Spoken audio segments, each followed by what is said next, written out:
ለምንድነው ለዚህ ምስክሬ ማርያም ናት ብለን ጸሎት እንድንጀምር አባቶቻችን ያዘዙን? የመጀመሪያው አጭር እያደረኩ ለወደ እናንተ ለማድረስ እንደ እግዚአብሔር ፈቃድ እሞክራለሁ። እመቤታችን ቅድስት ድንግል ማርያም ለኛ ለኦርቶዶክሳውያን ለክርስቲያኖች እውነተኛ ምልክትና ምስክራችን ናት። እግዚአብሔር ከሁላችን ጋር ይሁን። እንግዲህ አአትብ ገጼ ወኩለንታይ በትእምርተ መስቀል በስመ አብ ወወልድ ወመንፈስ ቅዱስ አሐዱ አምላክ እንዘ አአምን ወእትማሐፀን እክህደከ ሰይጣን በቅድመ ዛቲ እሜ ቅድስት ቤተ ክርስቲያን።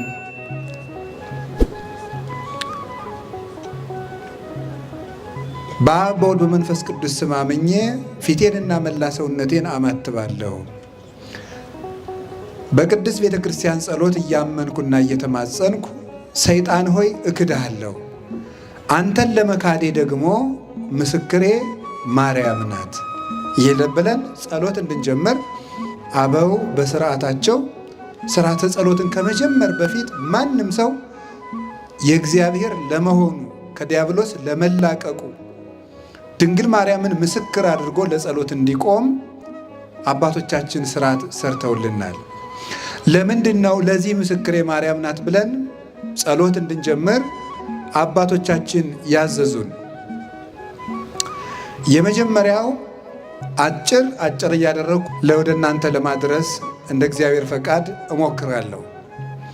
እመቤታችን ቅድስት ድንግል ማርያም ለኛ ለኦርቶዶክሳውያን ለክርስቲያኖች እውነተኛ ምልክትና ምስክራችን ናት።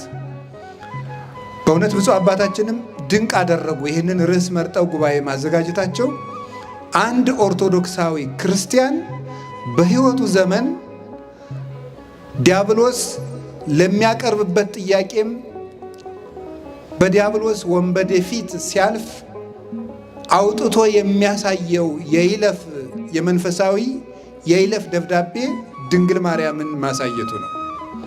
ድንግል ማርያምን ምልክቱ አድርጎ የሚያሳይ ሰው በእርግጥም የእግዚአብሔር መሆኑ በዚያ ይታወቃል። እና ኦርቶዶክስ በዘመኗ ሁሉ የቆመችበት አስተምህሮ ድንግል ማርያምን የነገረ እግዚአብሔርና የነገረ ክርስቶስ ትምህርት ምልክት አድርጋ ማቅረቧ ነው። እና ኦርቶዶክስ የቆመችው እዚህ ላይ ነው። ይሄን እያሰብን እንድንኖር በዚህ ስም ራሱ ጉባኤ መዘጋጀቱ ድንቅ ነው። እመቤታችን የምን ምስክር ናት? አንደኛው እናታችን ቅድስት ድንግል ማርያም የእግዚአብሔር አብ ምስክር ናት። እመቤታችን የእግዚአብሔር አብ ምስክር፣ የእግዚአብሔር አብ ምስክር፣ እግዚአብሔር አብ፣ እግዚአብሔር ወልድ፣ እግዚአብሔር መንፈስ ቅዱስ አንድ እግዚአብሔር ብለን የምናምነው አምላክ ውእቱ አብ፣ አምላክ ውእቱ ወልድ፣ አምላክ ውእቱ መንፈስ ቅዱስ ወኢይትበሃሉ ሰለስተ አማልክተ አላ አሐዱ አምላክ ይላል ቅዱስ አትናቴዎስ ሲናገር በሃይማኖተ አበው። አብ አምላክ ነው፣ ወልድ አምላክ ነው፣ መንፈስ ቅዱስ አምላክ ነው። ሶስት አምላክ ግን ብለን አናምንም፣ አንድ አምላክ ነው። እነዚህ አብ፣ ወልድ፣ መንፈስ ቅዱስ ሶስቱ አካላት የተገለጡት በቅድስት ድንግል ማርያም ንጽሕናና ቅድስና ምክንያት ከሶስቱ አካላት አንዱ አካል ከአባቱ እሪና ሳይለይ ከመንበረ መንግስቱ ሳይጎድል በባሕሪ ጌትነቱ እንደጸና ከቅድስት ድንግል ማርያም ሰው ሆኖ መገለጡ ነው አብ ወልድ መንፈስ ቅዱስን እንድናውቅ የሆነን። በዚህ ምክንያት ነው እመቤታችን ወትሜህሮሙ ሰጊደ ለስሉስ ማህየዊ አዳኝ መድኃኒት ስለሚሆኑ ስለ አብ፣ ስለ ወልድ፣ ስለ መንፈስ ቅዱስ የሃይማኖት ምስክር ሆና እንዲሰገድላቸው እንዲመለኩ ምስክር ሆና የምትቆም የሃይማኖት መምህርት የምስጢረ ሥላሴ ምልክት ማርያም ናት። በብስራት አብ፣ ወልድ፣ መንፈስ ቅዱስ የተገለጡ በሷ ነው። በፊት አምላክ አብርሃም፣ አምላከ ይስሐቅ፣ አምላከ ያዕቆብ ተብሎ ለሙሴ በኦሪት ዘጸአት ምዕራፍ 3 ላይ ከመገለጡ በቀር እኔ እግዚአብሔር ነኝ የአብርሃም የይስሐቅ የያዕቆብ አምላክ ነኝ። አምላክ አብርሃም የአብርሃም አምላክ የይስሐቅ አምላክ የያዕቆብ አምላክ ብሎ ሶስት ጊዜ አምላክ ብሎ ስለ ሶስት አካል አንድ እግዚአብሔር ብሎ ስለ አንድ ጌትነቱ ተናገረ። ግን በምስጢር ነው። በኢሳይያስ ቅዱስ ቅዱስ ቅዱስ እግዚአብሔር ጸባዖት ፍጹም ምሉ ሰማያት ወምድረ ቅድሳተ ስብሐቲከ፣ አሸናፊ እግዚአብሔር ሆይ ቅዱስ ቅዱስ ቅዱስ ተብለህ የምትመሰገነው ምስጋና በሰማይና በምድር በአየርና በእመቅ የመላ ነው ብለው ትንቢተ ኢሳይያስ ምዕራፍ 6 ላይ አንድ ቅዱስ ስለ አብ አካል፣ ሁለተኛውን ቅዱስ ስለ ወልድ አካል፣ ሶስተኛውን ቅዱስ ስለ መንፈስ ቅዱስ አካል ወይደግሙ ብሂለ እግዚአብሔር ጸባዖት፣ እግዚአብሔር ጸባዖት የሚለውን ግን አይደግሙትም፣ እግዚአብሔር በባህሪው አንድ ነውና ይላል አባ ጊዮርጊስ ሲተረጎም። አንዱን ቅዱስ ለአብ፣ አንዱን ቅዱስ ለወልድ፣ አንዱን ቅዱስ ለመንፈስ ቅዱስ አካላዊነት ሰጥተው እግዚአብሔር የሚለውን ግን አይደግሙትም። በእግዚአብሔርነት በጌትነት በባህሪ በህልውና አንድ ስለሆኑ ሶስቱ። ይህ በብሉይ ኪዳን ተሰውሮ የነበረው በአዲስ ኪዳን በድንግል ማርያም ጆሮ ተገልጦ ተሰማ። መንፈሰ እግዚአብሔር ቅዱስ ይመጽእ ላዕሌኪ ወኃይለ ልዑል ይጼልል ለኪ። እነሆ መንፈስ እግዚአብሔር፣ እግዚአብሔር መንፈስ ቅዱስ፣ መንፈስ ብሎ መንፈስ ቅዱስን፣ እግዚአብሔር ብሎ አብ፣ ኃይለ ልዑል ብሎ ደግሞ ወልድን፣ የልዑል ኃይል ይጋርድሻል፣ የእግዚአብሔር መንፈስም ባንቺ ላይ ይመጣል። እግዚአብሔር የሚለው አብን፣ የልዑል ኃይል የሚለው ደግሞ ወልድን። እስመ ክርስቶስ ኃይለ እግዚአብሔር ውእቱ ይላል ቅዱስ ጳውሎስ አንደኛ ቆሮንቶስ ምዕራፍ 1 ላይ ክርስቶስ የእግዚአብሔር አብ ኃይል ነው ብሎ እንደተናገረ የልዑል ኃይል ያለው ወልድን ነው። እነዚህ ሶስቱ አካላት ለመጀመሪያ ጊዜ ተገልጠው የተሰሙት በቅድስት ድንግል ማርያም ጆሮ ነው። ከዚያ በኋላስ እርሷ ወለደችው። ወልዳስ እሱ ስለ አባቱ ነገረን። የዮሐንስ ወንጌል ምዕራፍ 1 ቁጥር 18 እንድትመለከቱት ለእግዚአብሔር እሳ አልቦ ዘርእዮ ግሙራ አላ ወልድ ዋሂድ ዘሃሎ ውስተ እጽናብሁ ውእቱ ነገረነ። እግዚአብሔርን ያየው ማንም የለም፣ በአባቱ እቅፍ ማለት እሪና ጸንቶ የሚኖር አንድ ልጁ ስለ አባቱ ነገረን እንጂ ይላል። ማቴዎስ ወንጌል ምዕራፍ 11 ላይም ምን ብሏል?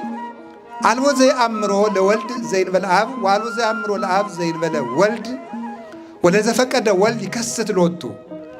አብን ያለ ወልድ የሚያውቀው የለም፣ ወልድንም ከአብ በቀር የሚያውቀው የለም። ነገር ግን ወልድ ለፈቀደው ፈቃዱ ለወልድ ለቀናለት ወልድም ለፈቀደለት ሰው እሱ የአብ የወልድ የመንፈስ ቅዱስን ምስጢር ይገልጥለታል እንጂ ብሎ እንደነገረን አብን ስለ አብ ነገረን። አባቴ ላከኝ፣ አባቴ ላከኝ፣ አባቴ አከብርሃለሁ፣ አባቴ እያለ እያስተማረ ስለ አብ ነገረን። የት? ከድንግል ማርያም ተወልዶ። እፌኑ ለክሙ ጰራቅሊጦስ መንፈሰ ጽድቅ ዘይክል ዓለም ነጺሖቶ፣ ዓለም ገንዘብ ሊያደርገው የማይቻለውን የእውነት መንፈስ ጰራቅሊጦስን እልክላችኋለሁ ብሎ ዮሐንስ 14 ላይ ስለ መንፈስ ቅዱስ ደግሞ ነገረን። ከማን? ከድንግል ማርያም ተወልዶ። ድንግል ማርያም አብን፣ ወልድን፣ መንፈስ ቅዱስን እንድናውቅ መጽሔተ ሃይማኖት የሃይማኖት ምስክር ናት። አብ ወልድ መንፈስ ቅዱስን እንድናውቅ ከሷ በመወለዱ ማለት ነው። አልቦ ዘአእመሮሙ ለስሉስ ቅዱስ ዘእንበለ እምድኅረ ተሰገወ ወልድ ዋሂድ እምቅድስት እሙ። ተቀዳሚ ተከታይ የሌለው ወልድ ከድንግል ማርያም ከመወለዱ አስቀድሞ አብና መንፈስ ቅዱስን ወልድን ያወቃቸው ከቶ ማንም የለም ብሎ ቅዱስ ጎርጎርዮስ እንደነገረን አብ ወልድ መንፈስ ቅዱስ የሚል ስም ያወቅ ነው በአካላቸው የተገለጹልን ከድንግል ማርያም ወልድ ከተወለደ ወዲህ ነውና ድንግል ማርያም የሃይማኖታችን መነጽር፣ የሃይማኖታችን መምህርት። አባ ጊዮርጊስ ሲናገር ኦ ሰሌዳ መለኮት ይላታል። አንቺ የምስጢረ መለኮት ሰሌዳ ነሽ፣ ሃይማኖት የታወቀብሽ መሰረተ ሃይማኖት ወድድ አሚን፣ የሃይማኖት መሰረትና ግድግዳ፣ የእምነት ጣራና ግድግዳ አንቺ ነሽ ብሎ እንዳመሰገናት እመቤታችንን መሰረተ ሃይማኖት የምንልበት ምክንያት ሃይማኖትን ከሷ ወዲህ ተምረነዋል፣ ከሷ ወዲህ አውቀነዋል እና ነው። ከዚህ የተነሳ ነው ጌታ ራሱ ምን ብሏል? አነ ውእቱ ፍኖተ ጽድቅ ወሕይወት፣ እኔ እውነት ሕይወትና ጎዳና ነኝ። አልቦ ዘይክል መጺአ ኀበ አብ ዘእንበለ እንተ ኀቤየ፣ በእኔ በኩል ካልሆነ በስተቀር ወደ አብ መምጣት የሚችል የለም ይላል ዮሐንስ 14:6 ላይ። እኔ መንገድ ነኝ፣ በእኔ በኩል ካልሆነ ወደ አብ መምጣት የሚችል የለም ማለት እኔ ልጅ ነኝ ብዬ ባልገለጥና እኔ ባላስተምር አብን የሚያውቀው የለም፣ ወይም የኔን የባህሪ ልጅነት ሳያምን አብን የባህሪ አባት ነህ ብሎ ማመን የሚቻለው የለም ብሎ እንደነገረን ስለ አባቱ ነገረን። የሃይማኖት ልብ ሰጠን። የመንፈስ ቅዱስን ሕልውና አስተማረን። ክርስቶስ ከድንግል ማርያም ተወልዶ ሃይማኖትን የምንሸከምበትን ልብ ሰጥቶን አረገ። አንደኛ ዮሐንስ ምዕራፍ 5 ቁጥር 20 ላይ እንደነገረን ምን ብሎ ነው ያስተማረን? ቅዱስ ዮሐንስ በመልእክቱ ነአምር ከመ መጽአ ወልደ እግዚአብሔር ወወሀበነ ልበ ከመ ናእምሮ ለእግዚአብሔር በጽድቅ ወሀለውነ በአሚን በወልደ እግዚአብሔር ዘውቱ እግዚአብሔር ዘበአማን። የእግዚአብሔር ልጅ እንደመጣ ሥጋ ለብሶ እንደመጣ እግዚአብሔርን የምናውቅ ዘንድ ልብ እንደሰጠን እናውቃለን። እውነተኛ በሆነው በእግዚአብሔር ልጅ በማመን እስከ ዛሬ ድረስ ጸንተን እንኖራለን። እርሱም እውነተኛ የባህሪ አምላክ ነው ይላል። ስለዚህ ይሄን ልብ ነው የሰጠን። ከማን? ከድንግል ማርያም ተወልዶ። እግዚአብሔርን ከድንግል ማርያም በፊት አባቶች አምልከውታል፣ አውቀውታል፣ ሰግደውለታል፣ መሥዋዕት ሰውተውለታል፣ ፊት ለፊት አነጋግረውታል፣ በአምደ ደመና ተናግሯቸዋል። ሊረዱት ግን አልተቻላቸውም። ሙሴን ይዘ ተናገሮ በአምደ ደመና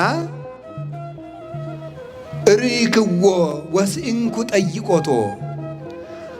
በደመና አምድ የተነጋገረው ሙሴ ራሱ እግዚአብሔርን አየሁት ግን አልተረዳሁትም አለ ይላል። ሌሎችንም ነቢያት እየጠቀሰ ቅዱስ ያሬድ እንዲህ ይላል። ዮሐንስም ያጠመቀው እንዲህ አለ፣ አየሁት አልተረዳሁትም አለ። ከድንግል ማርያም ግን ተገልጦ ተረዳን፣ ታወቅ ነው እንደ መጠናችን። እሷም ቢሆን በእርግጥ የባህሪ ጌትነቱን አትረዳም። ሰው ሊያውቀው የሚገባውን ግን የመጨረሻውን ዕውቀት ከእግዚአብሔር ለሰው የተሰጠውን የመጨረሻውን እሷ ታውቃለች። ባህሪውን ግን ራሱ ያውቃል። ለዚህ ነው ማርያም እኔን ተጾረቶ በከርሳ እመቤታ በማኅፀኗ የወሰነችው ድንግል ማርያምም አየሁት ግን አላወቅኩትም አለች።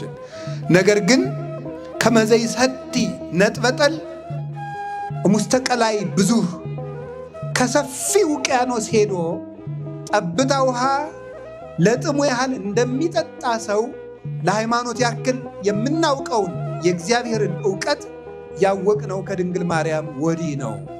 ስለዚህ ድንግል ማርያም የእምነታችን ምስክር ናት። ምስጢረ ሥላሴ እንድናውቅ ምልክት ሆናናለች። ለአካላት ሰጥተን ስንናገር ግን የአብ ምስክር ናት። አባ ጊዮርጊስ እንዲህ ብሎ ይናገራል። ልደት ቀዳማዊ ታውቀ በዳህራዊ ልደት፣ ፊተኛው ልደቱ በኋለኛው ልደት ታወቀ ይላል። ከአብ የተወለደውን ልደት ከድንግል ማርያም በተወለደው ልደት አወቅ ነው። ሊቁ ሲናገር መልሶ ለዳህራዊ ልደቱ አመንከሮ ወለቀዳማዊ ልደቱ አመስጠሮ፣ የኋለኛውን ልደቱን ድንቅ አደረገው፣ ቀዳማዊ ልደቱን ደግሞ ስውር አደረገው፣ አረቀቀው፣ ልቡና እንዳይደርስበት አደረገው ይላል። ከድንግል ማርያም ሲወለድ ከአብ እንዴት ብሎ ተወለደ የሚለውን አወቅ ነው። እንዴት ብሎ ነው ከአብ ያለ እናት የሚወለድ ብለን ስንጠይቅ እንኳንስ ከአብ ከድንግል ያለ አባት ተወልዶ የለምን ብለን ከአብ የተወለደው ልደት ከድንግል ማርያም በተወለደው ልደት አወቅ ነው። ድንግል ማርያም ከዘመን አስቀድሞ የነበረ እውቀትን ያወቅንባት ማኅተም ናት። እሷ ባትወልደው ኑሮ እንዴት አድርገን እናውቀው ነበር? ጎርጎርዮስ ሲናገር ልጄን ስሙት ብሎ አብ የተናገረውን ምስክርነት ሲተረጉም ሃይማኖተ አበው ምዕራፍ 8 ላይ ኢትህስሱ ሎቱ እመ በውስተ ሰማይ ወኢትህስሱ ሎቱ አበ በዲበ ምድር። ለዚህ ለአንድ ልጄ ለወልድ በሰማያዊ ልደቱ እናት አለው አትበሉ፣ ለምድራዊ ልደቱም አባት አለው አትበሉ። ለሰማያዊ ልደቱ እናት፣ ለምድራዊ ልደቱ አባት አለው እንዳትሉ። ይሄ ልጅ ቀዳማዊ ነው ዳህራዊ ነው ብሏል አብ ብሎ ጎርጎርዮስ ይመሰክራል። ሳዊሮስም ሲናገር ሰማይ ምድር ሆነ፣ ምድር ሰማይ ሆነ፣ ወኮነ ሰማይ ዓለመ ወዓለምሂ ሰማይ ኮነ። ዓለም ሰማይ ሆነ፣ ሰማይ ዓለም ሆነ። ጎል ጽርሐ አርያምን፣ ጽርሐ አርያም ጎልን ሆነ። እስመ እግዚአብሔር ኮነ ሰባ በውስተ ምድር፣ እግዚአብሔር በዚህ ዓለም ሰው ሆኗልና። ለዘወለዱ አብ በምስጢር ዘይትረከብ ወለደቶ ቅድስት ድንግል በምስጢር ዘይትረከብ። አብ በማይመረመር ምስጢር የወለደውን ድንግል ማርያም በማይመረመር ምስጢር ወለደችው። ለቀዳማዊ ልደቱ እናት ያልነበረው አምላክ በምድር ደግሞ አባት ሳይኖረው ተወልዷልና የሰማዩ ልደት በምድር በካልእነት ስለተደገመ ወልድ ባለ ሁለት ልደት ስለሆነ ሰማያዊ አምላክ በምድር ቢገኝ ወስብሐትኒ በውስተ ሰማይ ኮነ በዲበ ምድር፣ በሰማይ ያለው ረቂቅ የመላእክት ምስጋና በምድር ተደረገ። ስለዚህ ድንግል ማርያም አብን መሰለች፣ ለአብ ምልክት ሆነች። አብም ያለ እናት ወለደው፣ እሷም ያለ አባት ወለደችው።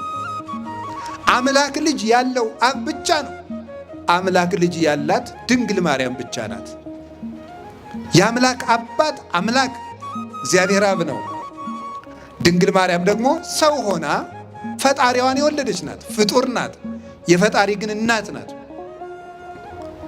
ድንግል ወለደቶ ለገባሪሃ፣ ድንግል ፈጣሪዋን ወለደች፣ እሱ ደግሞ እናቱን ፈጠረ ብሏል ቅዱስ ኤፍሬም።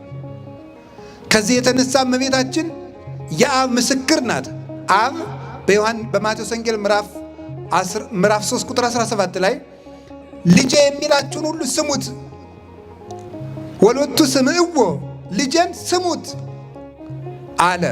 ድንግል ማርያም ደግሞ የዮሐንስ ወንጌል ምዕራፍ 2 ላይ ኩሎ ዘይቤለክሙ ግበሩ፣ ልጄ የሚላችሁን ስሙ አለች። የአብ ምልክት ናትና እመቤታችን ቅድስት ድንግል ማርያም። ስለዚህ ዲያብሎስን ትተን አብን ለማመናችን ምስክር ናት። እመቤታችን እምነትን የምትጋርድ አይደለችም፣ እምነት የሚገለጥባት ናት። ሁለተኛ የወልድ ምልክት ናት ቅድስት ድንግል ማርያም። ቅዱስ ዮሐንስ አፈወርቅ ሃይማኖተ አበው ምዕራፍ 67 ቁጥር 31 ላይ እንደነገረን ወእሰብቅ እመንገለ ድንግልናሃ ለማርያም፣ የወልድን የባህሪ አምላክነትና ተዋሂዶ በእናቱ ድንግልና እሰብከዋለሁ ይላል ቅዱስ ዮሐንስ አፈወርቅ። የክርስቶስን ተዋሂዶ በእናቱ ድንግልና አስተምራለሁ። እንዲህ አላለንም ቅዱስ ጳውሎስ? ንሕነሰ ንሰብክ ክርስቶስ አለ ዘተሰቅለ፣ እኛ ግን የተሰቀለውን ክርስቶስን እንሰብካለን አለ። አንደኛ ቆሮንቶስ ምዕራፍ 1 ላይ የተሰቀለውን ክርስቶስ እንሰብካለን። የኦርቶዶክስ ተዋሂዶ ቤተ ክርስቲያን የስብከቷ መጀመሪያም ማዕከሏም መጨረሻዋም ክርስቶስ ነው። ክርስቶስን ግን በእናቱ ድንግልና ትሰብከዋለች።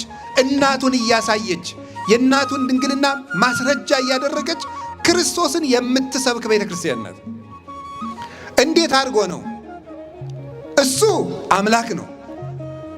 ኢተመይጠ መለኮት ሀበ ህላዌ ትስብእት ወህላዌ ትስብእትኒ ሀበ ህላዌ መለኮት።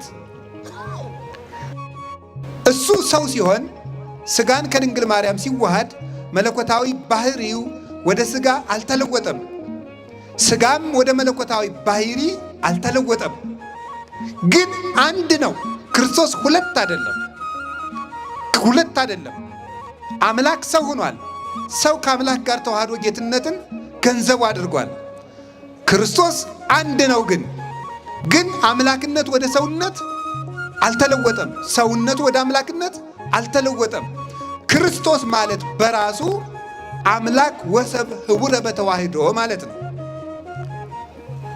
አምላክ እና ሰው በተዋህዶ አንድ አካል አንድ ባህሪ ሆኗል ማለት ነው። እይደለወኒ እስምዮ ለቃለ እግዚአብሔር ክርስቶስ ዘይንበለ ትስብእት ወይለ ትስብእት ዘይንበለ ቃል። ቃልን ያለ ስጋ ብቻውን ክርስቶስ ብዬ አልጠራውም። ስጋን ያለ ቃል ብቻውን ክርስቶስ ብዬ አልጠራውም ይላል ቅዱስ ቄርሎስ። ክርስቶስ ማለት የተዋሃደ ማለት ነው።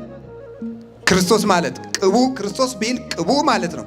ቅቡ ማለትም ስጋን ለብሶ ጌትነቱን የገለጠ ማለት ነው። ስጋን ተዋህዶ ጌትነቱን የገለጠ በተዋሂዶ ራሱን ያከበረ እመንገለ ስጋሁ ክቡር የተባለ ክብር ሳይገባው ስጋው ነሳኢ ስለሆነ ያ ስጋ የባህሪ ጌትነትን ገንዘብ በማድረጉ ምክንያት ክቡር የተባለ ከብረ ተለዓለ ሀየሰ ወረሰ ነግሰ መባል ገንዘብ ያደረገ ነገሰ ከበረ የተባለለት ክብር የማይቀበል ሲሆን ነዳያን የምንሆን እኛን ከፍ ለማድረግ ክብር የመቀበል ተግባሩ የሆነ ስጋን ተዋህዶ ራሱ ስጋውን ያከበረ ለሊሁ አንገሶ ለስጋ ወረሰ ያድም ምስሌሁ የገዛ ስጋውን ከራሱ ጋር አዋሂዶ አንድ አካል አንድ ባህሪ ያደረገ ስለዚህ ክርስቶስ ይባላል። ልብ በሉ ነገሩን ትንሽ ያው ሰበሰብኩት መሰለኝ፣ ግን ቀላል ነው። አይዟችሁ። ሁልጊዜም ቀላል ነገር መስማት አትፈልጉ። አንዳንድ ጊዜም ብሰሉና ጥሬ ቆርጥሙ። እንደው ዝም ብሎ ሁልጊዜ ገንፎ እየዋጡ መኖር ተገቢ አይደለም። ሁልጊዜ ገንፎ የምናወጣችሁ ከሆነ ልጅ ናችሁ ማለት ነው። አልበሰላችሁም እኮ ልጅ ነው መሆን የምትፈልጉት እንዴ? ብሰሉ እንጂ እናንተ ጥርስ አውጡ እንጂ እናንተ እንዴ ዝም ብላችሁ ሁልጊዜ ጌታ እንጀራ ያበላል ልንላችሁ ነው? ሃይማኖታችሁን ማወቁ እንጂ ከበድ ያለ ነገርም ስሙ እንጂ። በተቻለኝ መጠን ግን አቅልየዋለሁ። ከዚህ በላይ ባቀለው እኔ ራሴ እቀላለሁ። ምን ይሆናል ትላላችሁ? ጸልዩ። ደግሞ ልትማሩ ስትመጡ እዚህ ወደ ጉባኤ እንደው ዝም ብላችሁ እየተገማሸራችሁ አትውጡ። አይነ ልቡናዬን አብራልኝ፣ የነፍሴን ገበያ ገብቼ ለመመለስ አብቃኝ። ጌታዬ ጆሮዬን ክፈትልኝ፣ ሸካራውን አንተ አለዝብልኝ፣ እንድሰማው አድርገኝ፣ ወደ አንተ ሳበኝ፣ እከተልሃለሁ፣ በረድኤትህ አቅርበኝ በሉ። እንዲህ ስንል እግዚአብሔር ልቡናችን ያበራዋል። እውነቴን ነው የምነግራችሁ። እዚህ መሰብሰብ የሚጠቅመን አንዱ እኮ ለዚህ ነው። ሁላችን ኃጢአተኛ ብንሆን 1 4 5 ቅን ሰው አይጠፋም። ስለ እነዚያ ቅኖች የሚወርድ መንፈስ ቅዱስ የእኛንም ልብ ያበራል። በጋራ መሰብሰባችንም ለዚህ ነው። እግዚአብሔር ልባችንን ያበራልን። ስለዚህ ባጭሩ እንደ ወደ እናንተ ቅርብ ለማድረግ ቃል ስጋ ሆነ በሉ እስኪ ሁላችሁ። ቃል ምን ሆነ? ዮሐንስ ወንጌል ምዕራፍ 1 ቃል ስጋ ሲሆን ስጋ ወደ ቃል አልተለወጠም። ምን አላለም አልኳችሁ? አልተለወጠም። ምክንያቱም አምላክ አይለወጥምና። ስጋንም ደግሞ ወደ አምላክነት አልለወጠውም። ለምን? በተአቅቦ ይጠብቀዋል ባለበት እንዲጸና። ግን ደግሞ ሁለት አይደለም። አምላክ ወደ ሰውነት አልተለወጠም፣ ሰውነት ወደ አምላክነት አልተለወጠም።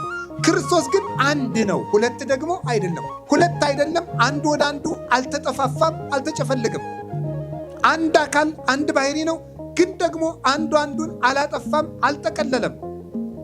ተዋህዶ ማለት እሱ ነው። አምላክነት ወደ ሰውነት፣ ሰውነት ወደ አምላክነት አልተለወጠም፣ ግን አንድ ነው። ልብ በሉ። ድንግል ማርያም እሳ እናት ስትሆን ድንግልና አልቀረባትም።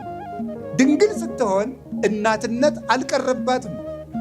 በእናትነቷ ምክንያት ድንግልናዋ ወደ እናትነት አልተለወጠም። በድንግልናዋ ምክንያት እናትነት አልቀረባትም፣ ግን አንድ ናት። በዚህ ድንግልናዋ በተዋሂዶ እናትነትን ድንግልናን ከእናትነት አስተባብራ አስተካክላ ይዛ በመገኘቷ ድንግል ማርያም የወልድ የተዋሂዶ ምስክር ናት ማለት ነው። አምላክነት ላለመለወጡ፣ ድንግልናዋ ለመለወጡ፣ ሰውነት ወደ መለኮትነት ላለመለወጡ ደግሞ እናቱን መገኘቷ፣ ሁለት ላለመሆኑ ድንግል ማርያም አንድ መሆኗ የተዋሂዶ ምስክር ናት። ያለ ድንግል ማርያም ሃይማኖት እንዴት ብሎ ይሰበካል? ለግድ ነው ቅዱስ ጎርጎርዮስ ነባቢ መለኮት ድንግል ማርያምን ወላዲት አምላክ ብለው የማያመኑና የማይጀምሩ ሰዎች ከልዑል እግዚአብሔር ኅብረት የወጡ ናቸው የሚለው። ድንግል ማርያምን ወላዲት አምላክ ብለው እመቤታችን ምስክር አድርገው የማያስተምሩ የማይጀምሩ ሰዎች እነዚህ ከልዑል እግዚአብሔር ኅብረት የወጡ ናቸው። ልዑል እግዚአብሔር ማዳንን በድንግል ማርያም ማኅፀን ጀምሯልና የመንፈስ ቅዱስ ምስክር ናት። መንፈስ ቅዱስ መንፈስ ማለት ረቂቅ ማለት ነው። መንፈስ ቅዱስ ደግሞ አይመረመርም። ድንግል ማርያም የወለደችበት ምስጢርም አይመረመርም። የማይመረመረው አይ ልቡና ወአይ ነቢ ወአይ ሰሚ ዘይክል አይምሮ ዝንቱ ምስጢር ዘይትነገር ላይ በላይ ሊሃ። ስለ ድንግል ማርያም ድንቅ ድንቅ ጨቁኖ የሚነገረውን ነገር መስማት የሚችል ጆሮ እንደምን ያለ ነው? መናገር የሚችል አንደበት እንደምን ያለ ነው? ማሰብ የሚችል ልቡናስ እንደምን ያለ ነው ይላል ቅዱስ ኤፍሬም ሲያደንቅ። የማይመረመር ምስጢር ነው። 3 ግን ከስንዝር ቁመት ይዛ ታያዋታላችሁ። እንደገና ደግሞ መልሳ ሰማይና ምድር የማይወስኑትን አምላክ በማህፀኗ ወስናው በጀርባዋ አዝላው በክንዶቿ ታቅፋው ታገኙታላችሁ። ፍጹም የታተመች ዘላለማዊ ድንግል ናት። ነገር ግን ደግሞ አምላክን ጡት አጥብታ ስታሳድግ ታገኙታላችሁ። ረቂቅ ምስጢር ለድንግል ማርያም ተደረገ። መንክር ምስጢር ሀደረ ላይ ለኪ ያላት ለዚህ ነው። ድንቅ ተዋሂዶ ባንቺ ተደረገ። ድንቅ ምስጢር ባንቺ ተከናወነ። ይህን መናገር የሚችል የለም። ለማይመረመሩ ለመንፈስ ቅዱስ ግብር ተረክበት ጽንስተ መንፈስ ቅዱስ በመንፈስ ቅዱስ ጸንሳ ተገኘች የሚለውን የማቴዎስ ወንጌል ምዕራፍ 2 ቁጥር 18 ላይ ያለውን ሊቃውንት ሲተረጉሙት በግብረ መንፈስ ቅዱስ ይሉታል። በግብረ መንፈስ ቅዱስ ማለት መንፈስ ቅዱስ ስራው ረቂቅ እንደሆነ ግብሩ እንደማይመረመር በማይመረመር ምስጢር ማርያም ጸንሳ ተገኘች። በማይመረመረው መውለዷ ለማይመረመረው መንፈስ ቅዱስ ምልክት ናት። ድንግል ማርያም የእምነታችን ምልክት ናት። የመጀመሪያይቱ ደግሞ አማኝ ናት። ይገርማችኋል እኮ አሁን ስንት መጽሐፍ ተጽፎ ስንት ስብከት ተሰብኮ ስንት ትርጓሜ ተተርጉሞ ስንት ታምር ተደርጎ ክርስቶስ ከተወለደ 2018 ዓመት ሆኖት እስካሁን ድረስ ክርስቶስ አምላክ ሰው ሆነ፣ ሰው አምላክ ሆነ ሲባል እንቅልፉ የሚመጣ ስንት ሰው አለ የማይገባው። ድንግል ማርያም ገና ሳታይ እንዲያው ምኑን እንዴት ብላ እንዳመነችው አይገርማችሁም? አምላክን አምላክ ያበላል፣ አምላክ ያጠጣል፣ አምላክ ያለብሳል፣ አምላክ ያድናል ይባላል እንጂ አምላክ ይወለዳል ሲሏት እንዴት አልጨነቃትም? አይገርማችሁ እምነቷ እንዴት ትልቅ እንደሆነ። የድንግል ማርያም ያህል አማኝ ልብ ተገኝቶ ያውቃል? እረ የለም። የመጀመሪያይቱ ያልከበዳት በእምነት ጉልበት የተቀበለችው ጠየቀች። እንዴት ሆኖ ነው እኔ ወንድ ሳላውቅም ወልደው በዚያውስ ላይ እኔ ፍጡር ፈጣሪን ይወልዳል እንዴት ሆኖ ነው አለችው። ለእግዚአብሔር የሚሳነው ነገር አለ ብለሽ ነው አላት። ኧረ እሱስ የሚሳነው የለም እሺ አለች። አሁን ዛሬ ሁሉ እኮ ነው ሞኙ እየመጣ አምላክ ይወለዳል፣ አምላክ ይጠጣል፣ አምላክ ይበላል፣ አምላክ ያንቀላፋል እያለ። ለድንግል ማርያም ግን አልከበዳትም። የተስፋችን ምልክት አምላክን ትወልጃለሽ፣ የምትወልጂው ልጅ ደግሞ የዘላለም ንጉሥ ነው ተብላ ሲያበቃ ወዲያው እንደወለደችው መጥቶ ሕፃኑን እንዳይገሉ ግብፅ ይዘሽው ሂጂ። አይገርማችሁም? ተስፋ ሙጥጥ አለ ማለቱ። የሚወለደው ልጅ የዘላለም ንጉሥ ነው አላላችሁኝም? እና የዘላለም ንጉሥ ነው የአንድ ሀገር ንጉሥ ፈርቶ የሚሸሸው ምንድን ነው እየተናገራችሁ ያላችሁት አላለችም። እሺ ብላ የመታዘዟ ምልክት 600 ኪሎ ሜትር በላይ የማታውቀውን ሀገር የ15 ዓመት ልጅ ያዝላ የተሰደደች የተስፋ ምልክት፣ የእምነት ምልክት፣ የፍቅር ምልክት፣ የመታዘዝ ምልክት፣ የብሕትውና ምልክት መቅደስ ገብታ ዞር ያላለችው 40 ዓመት አይናቸው 50 ዓመት 40 ዓመት አይናቸውን ዘወር ብለው ላላዩት ባሕታውያን ምልክት እንድትሆን ርግብ እንተ ትኄውጾሙ ለባሕታውያን ያለው ሊቁ ለዚህ ነው ያላት። ባሕታውያንን ዙራ የምታረጋጋቸው መልካሚቱ ርግብ እናታችን ቅድስት ድንግል ማርያም የፍቅር ምልክታችን፣ የድኅነት ምልክታችን። ትዝ ይላችኋል። የመጨረሻው ላሳጥረው ብዙ መርሃ ግብር ስለሚኖር ከዚህ በኋላ ስለ ድንግል ማርያም አሁን እኔ ነገርኳችሁ እንዳይመስላችሁ። ስለ ድንግል ማርያም እንድታውቁ ማሳሰቢያ ነው የሰጠኋችሁ እንጂ አሁን እንደው ስለ ድንግል ማርያም እኔ አሁን አስተምራችሁ መሰላችሁ? እንደው ቢጨንቅ ነው እንጂ አይደለም። ልነግራችሁ የምፈልገው የመጨረሻ ድንግል ማርያም አያችሁ ምስክራችን። አንድ ሰው ዕዳ ይከፈልለታል። ዕዳው ሲሰረዝለት ምን ይሰጠዋል? ደረሰኝ ይሰጠዋል አይደል? ሌላ ጊዜ ሲጠየቅ ይኸው ደረሰኝ የሚል ደረሰኝ። ትዝ ይላችኋል። መጀመሪያ ዕዳ ስንገባ እዛፉ ስር አንድ ሴት ነበረች። ማን ትባላለች? እናታችን ሔዋን። ዕዳ ስንገባ አንድ ሴት ነበረች። ዲያብሎስ ሔዋንን እያሳየ ነበር ናግባ ወደ ሲኦል የሚለን ሔዋንን ማስረጃ እያደረገ። ዕዳ ውስጥ ስንገባ አንድ ሴት ዛፉ ስር አለች። ዕዳችን ሲሰረዝ ደግሞ ደረሰኙን የምትሰጠን የነፃነታችን ደብዳቤ ዛፉ ስር አንድ ሴት ያላችሁ። ዛፉ መስቀል ነው። ያቺ የነፃነት ደብዳቤ ደግሞ ማን ናት? እመቤታችን ናት። ዮሐንስ ወንጌል ምዕራፍ 19 ቁጥር 26 ላይ መድኃኒታችን ኢየሱስ ክርስቶስ በእኛ ላይ የነበረውን ያንን ወደምሰሰ መጽሐፈ ዕዳነ እንዳለ ቅዱስ ጳውሎስ የዕዳ ደብዳቤያችን በደሙ ቀዶ ኃጢአታችንን ሰርዞ መተላለፋችን ሁሉ እሱ ቤዛ ሆኖ የድነት በርን ከፍቶልን ሩጫውን አሳይቶን ሲፈጽም ይሄው እንግዲህ እርግማናችሁን አጠፋውላችሁ፣ ዕዳችሁን ሰረዝኩላችሁ፣ የገነት በር ተከፈተ፣ አርአያ ሆንኳችሁ፣ በኩር ሆንኳችሁ፣ የምህረት በር ሰጠዋችሁ። ለዚህ ደግሞ ምልክት የምትሆናችሁ ምስክራችሁ ይሄው እናታችሁ። ዮሐንስ ወንጌል ምዕራፍ 19 ቁጥር 26 ላይ እናታችን ድንግል ማርያምን ምስክር አድርጎ የነፃነታችን ምልክት አድርጎ ሰጠን። እመቤታችንን እናት አድርጎ የሰጠን አምላክ ክብር ምስጋና ይግባው። እንደው ሰው እመቤታችን አታስፈልገኝም ድንግል ማርያም አይደለም የሚል ሰው እንደው የነፃነት ደብዳቤ አልፈልግም፣ እግዚአብሔርን ማወቅ አልፈልግም፣ መረዳትም አልፈልግም የሚል የደነደነ ልብ ያለው ሰው ነው። እኛ ግን አባቶቻችን እንዳስተማሩን ዲያብሎስን ለመካዳችን በመስቀሉ ነፃ ስንወጣ ዲያብሎስን ደምስሶ ክርስቶስ ከመስቀሉ ስር ዲያብሎስን የደመሰሰው በመስቀሉ ነው። ዓርብ ዲያብሎስን ቀጥቅጦ ከዲያብሎስ ነፃ ወጣችሁ፣ ለዚህ ምስክርና ይቻት እናቴ ብሎ እንደሰጠን ዛሬ ቀራንዮ ቤተክርስቲያን ናትና ቤተክርስቲያን ፊት ዲያብሎስን ክደን የክርስቶስ ወገን ለመሆናችን ምስክራችን ማርያም ናት። አሁንም እመቤታችን ምስክር አድርገን ለዲያብሎስ ድንግል ማርያምን እያሳየነው አይኑ እየታወረ መንግስቱን እንድንወርስ የመድኃኔዓለም ረድኤቱና ቸርነቱ አይለየን። በዚህ ስም ጉባኤ ስለተዘጋጀም እጅግ ደስተኛ ነኝ። ብፁዕ አባታችንም እጅግ ድንቅ አደረጉ። ስለ እውነት አንድ ኦርቶዶክሳዊ ሊቀ ጳጳስ መታወቂያው ድንግል ማርያም ናት። መታወቂያው የሚታይበት የሚለካበት የሐዋርያት ምልክታቸው ሞገሶሙ ለሐዋርያት ሞገሰ ስብከቶሙ ለሐዋርያት፣ የሐዋርያት የስብከታቸው ጣዕም ድንግል ማርያም ነበረች። የሰማዕታት እሞሙ ለሰማዕት እናታቸው ድንግል ማርያም ናት። በሊቃነ ጳጳሳት ራስ ላይ የምታበራው ዕንቁ ድንግል ማርያም ናት። ብርሃኑ ደግሞ ልጇ ነው። አንድ ሊቀ ጳጳስ ምልክት አድርጎ የሚወጣው ለሊቀ ጳጳስ ሰይፍ የለው፣ ሰራዊት የለው፣ ጋሻ ጃግሬ የለው፣ ዱላ የለው፣ ሀብት የለው፣ ብር የለው። አንድ ሊቀ ጳጳስ ለልጆቹ የሚያሳያው ጋሻና ምልክት ድንግል ማርያም ናት። እኔ ምስክሬ ማርያም ናት ማለት ይሄ ነው።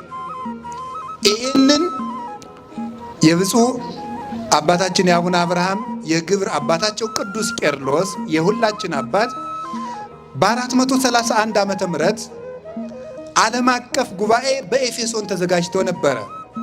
ኤፌሶን የሚባል ቦታ ላይ ተዘጋጅቶ ነበረ። እዚያ ተዘጋጅቶ ሳለ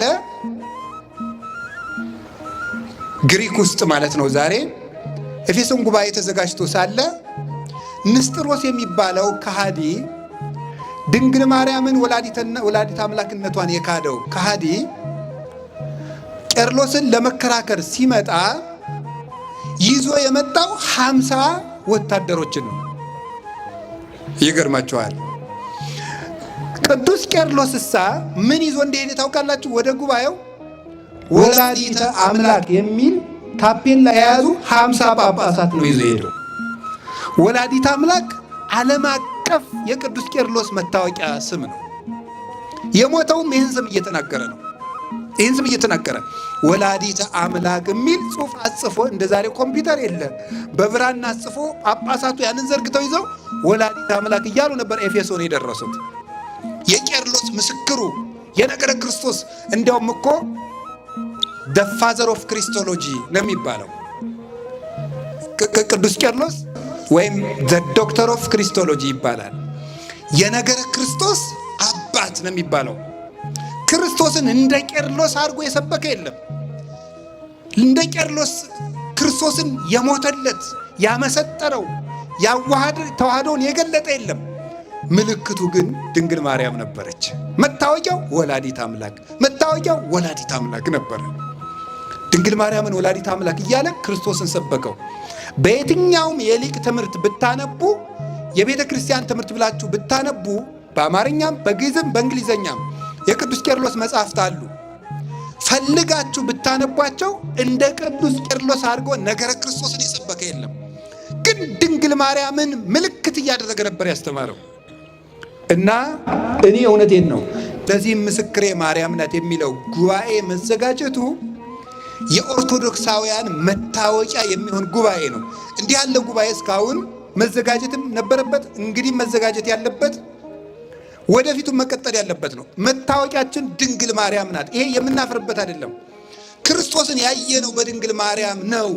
አይተነዋል፣ አየነው፣ ዳሰስነው። ወንድማችን ሆነ፣ አባታችን ሆነ፣ ስጋችን ለበሰ።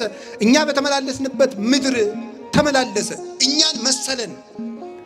የራቀንን አምላክ ቀርበን እንድንዳስሰው ያደረገችን እመቤታችን ናት። ለዚህ ምስክራችን ማርያም ናት። ለመንፈሳዊ ሕይወት ሁሉ ምልክት የድንግል ማርያም ሕይወት ነው። ስለዚህ ብፁዕ አባታችን ድንቅ አደረጉልን። ዘመናቸውን ያርዝምልን።